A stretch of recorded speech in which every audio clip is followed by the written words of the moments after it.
Well, it's all but certain that the issue of federal officers in Portland and other cities will be a topic of discussion on Capitol Hill when Attorney General Bill Barr testifies before the House Judiciary Committee on Tuesday. This past week, Barr said some of the reactions to the death of George Floyd were, quote, extreme. That comment came at the same event where President Trump said he will be sending more federal law enforcement officers to certain cities.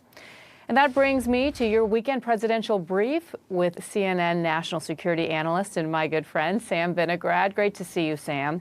She's here to break down the most pressing national security issues facing the U.S., and she's helped prepare the daily presidential brief for President Obama. Sam, let me ask you, there are many topics that could come up during this Barr testimony, a lot of questions people have for him. What are you going to be looking for specifically?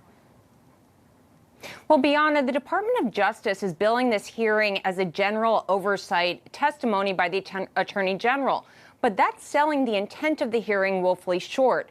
We need to remember that Chairman Nadler has not taken impeaching Bill Barr off the table based on Barr's alleged politicization of the Department of Justice. We should expect the chairman to question Bill Barr about a litany of alleged abuses, including Barr's role in the dismissal of charges against Michael Flynn, the Stone sentencing debacle, the events that unfolded in Lafayette Park against peaceful protesters, and more. And this is one of the scariest things I've ever said on television, Bianna, but we can't trust the Attorney General to be honest. Time and time again, he has proven that he is more focused on placating POTUS than he is about actually representing reality. We saw that with his mischaracterization of the Mueller report's findings, his mischaracterization of the role of Antifa in fomenting violence at protests, and other incidents. And for that reason, while oversight is a core tenet of democracy, from a global perspective, this testimony may do more harm than good. If Bill Barr continues to misrepresent reality, it is likely that he will further undermine the credibility of our institutions. That's a major win for people like Putin.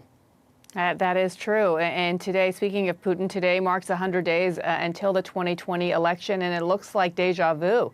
The election security outlook now in question. We have intelligence officials who issued a warning Friday that China, Russia, and Iran were expanding their influence effort. Was that warning urgent enough? Because I do recall that it was also a Friday when there was a warning that came out in 2016 from intelligence officials that basically fell on deaf ears.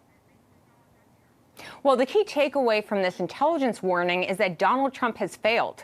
Donald Trump has failed to deter threats to our elections. China and Iran were not listed as threats to our 2016 election. So either our intelligence has gotten better or other actors, namely China and Iran, decided to join the fray when it comes to attacking our elections based on Donald Trump's open door policy to Putin's attacks on our democracy. Now, it's notable that this statement from the intelligence community has come under criticism. Democrats have claimed that this statement really painted a false equivalency between the efforts of China, Russia, and Iran. These nation states differ significantly in terms of the scope, scale, and tactics they are using to attack our elections. You cannot compare the scale of China's attacks against our elections with those of Russia. And finally, this statement is so vague, Bianna. It doesn't, for example, indicate which candidate these countries prefer. And it really begs the question of why this administration is either misinforming us or underinforming us when it is so critical that the public has as much information as possible.